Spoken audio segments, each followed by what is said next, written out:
redondezas e começaremos com as medidas de tempo. As primeiras formas de medir o tempo que o ser humano utilizou foram os relógios de sol e depois vieram as ampulhetas. Com o passar do tempo, como tudo evolui, as pessoas sentiram a necessidade de coisas mais práticas e por isso surgiram os relógios de ponteiro, os relógios digitais e inclusive os calendários. O relógio ele é utilizado para marcar horas e minutos. Com ele eu consigo marcar o tempo das atividades do meu dia a dia, eu consigo controlar melhor meus horários. O relógio de ponteiro ele marca apenas 12 horas. Então, eu encontro no relógio com ponteiros do número 1 até o 12. Ele marca, então, 12 horas completas. Porém, eu sei que no meu dia não tem apenas 12 horas. Eu tenho 24 horas, que é o meu dia completo. Portanto, o relógio de ponteiros marca em um mesmo dia 2 vezes o mesmo horário, porém em períodos diferentes. E se são em períodos diferentes, eu também vou fazer a leitura de uma maneira diferente. No relógio de ponteiro, o ponteiro pequeno, ele representa a hora e o ponteiro grande vai representar os minutos. E ainda há um terceiro ponteiro que a gente quase não percebe ele, porém ele marca os segundos. Por que a gente quase não percebe ele? Porque ele gira de uma maneira mais rápida, então eu nem dou tanta importância para a função dele, mas nós veremos qual é. Como eu disse, a maneira que eu leio as horas são diferentes nos momentos das 24 horas do meu dia. O dia, ele se inicia meia-noite, ou a 0 hora, como muitos dizem, ou também nós encontramos em alguns casos, escritos como 24 horas, que seria o meu dia completo e o início de um outro dia. Como eu sei se é meia-noite? Vai estar escuro. Isso acontece durante a noite, depois que o sol se põe. No relógio de ponteiros, essa hora, essas 0 horas, essa meia-noite, essa 24 horas, vai aparecer quando o ponteiro pequeno e o ponteiro grande estiver exatamente no número 12. E por que no número 12? Porque 12 é a metade de 24, representando assim meia-noite ou quando estamos durante o dia, quando tem sol, meio-dia. Como tudo se inicia à meia-noite, ou 0 horas, ou 24 horas, até eu chegar no número 12, eu partindo do zero, partindo da meia-noite, eu vou contar na sequência. 1, 2, 3, até chegar no 12. Quando eu chegar no 12 novamente, vai representar o meu meio-dia, já vai estar claro, e geralmente a gente chama esse horário de hora do almoço. Quando o relógio começa a caminhar novamente após passar o meio-dia, apesar dos ponteiros passar novamente pelo número 1 até chegar no número 12 de novo, para completar as 24 horas do meu dia, eu não vou contar 1, 2, 3, 4 até chegar no 12 de novo.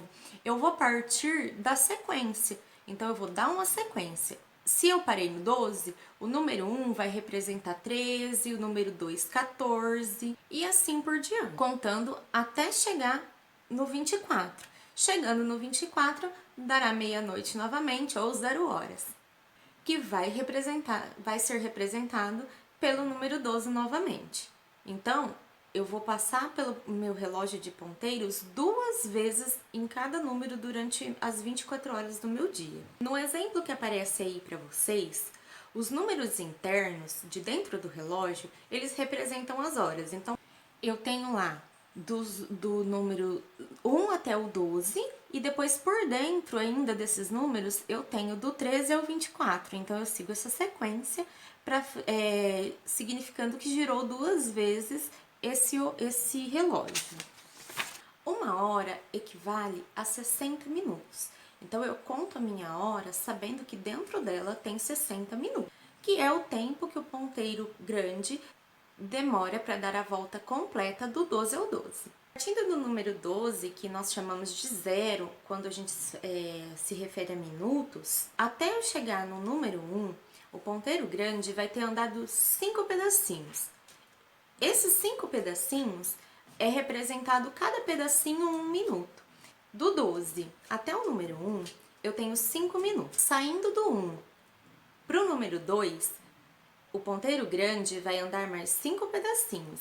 Então, se eu já andei 5, eu vou andar mais 5, então eu tenho no número 2 representando 10 minutos. Cada número do relógio, do 1 ao 12, ele vale 5. Então, toda vez que eu chego em um desses números, é mais 5 do anterior. Então, o 1 vale 5, o 2 vale 10, o 3 vale 15 e eu vou contando de 5 em 5, até chegar novamente no 12, onde os minutos são zerados e a hora muda. Ou seja, o ponteiro pequeno vai para a próxima hora. Então, vejam um exemplo. Os números que estão fora do relógio, eles representam os minutos. Então, observem lá, eles são contados de 5 em 5 e quando chega no 12, valendo 60 minutos, porém a gente também pode dizer que o relógio zera nesse horário, então em alguns casos pode aparecer o 00. Em nenhum relógio vocês vão ver aparecendo 60 minutos. Quando chega no 59, a partir do momento que ele chega no 12, ele vai se transformar em 00. Nos relógios digitais, nós conseguimos ver isso com mais facilidade. Agora, no relógio de ponteiro, a gente sabe que quando chega no número 12, o ponteiro grande representa que já deu uma hora completa. Uma coisa que pouca gente percebe é que o ponteiro pequeno, o que representa as horas, ele não fica totalmente parado enquanto o ponteiro grande dos minutos se movimenta. Caminha lentamente até a próxima hora e quando o ponteiro dos minutos chega no 12, aí ele chega na próxima hora que ele irá marcar. Falando dos segundos, se uma hora é representada por 60 minutos, um minuto ele é representado por 60 segundos. Portanto, aquele ponteiro que se mexe mais rápido, que a gente quase não dá importância, ele marca os segundos. Então, toda vez que ele dá uma volta completa, ele marca 1 minuto. Como que é marcado esses segundos? Da mesma forma que é marcado os minutos. Eles são marcados contando da mesma maneira que a gente conta os minutos. Porém, a velocidade com que o ponteiro dos segundos faz a volta completa não é a mesma velocidade que o ponteiro dos minutos. Então, o ponteiro dos segundos ele é mais rápido. Também para marcar o tempo, além dos relógios, existem os calendários. Nele encontramos os dias da semana, os meses e o ano completo.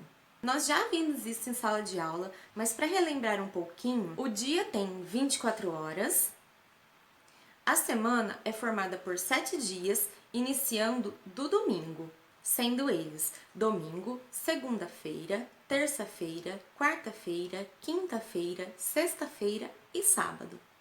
O primeiro dia da semana é o domingo, ao contrário do que muitos pensam que é a segunda-feira. Um mês é formado por dias e semanas.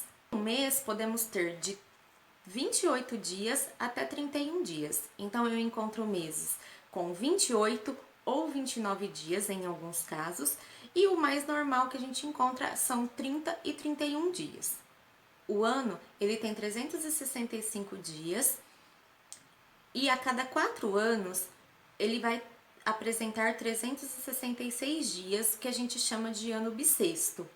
Em sala de aula eu também já expliquei o porquê isso acontece, mas para relembrar um pouquinho, é por conta do tempo que a Terra demora para dar a volta completa no Sol. Então, a cada 4 anos, eu ganho um dia. Bom, nós ainda falaremos mais sobre esse assunto, mas por enquanto façam as atividades e no final do vídeo eu deixarei as respostas para vocês conferirem, ok? E qualquer dúvida podem me procurar.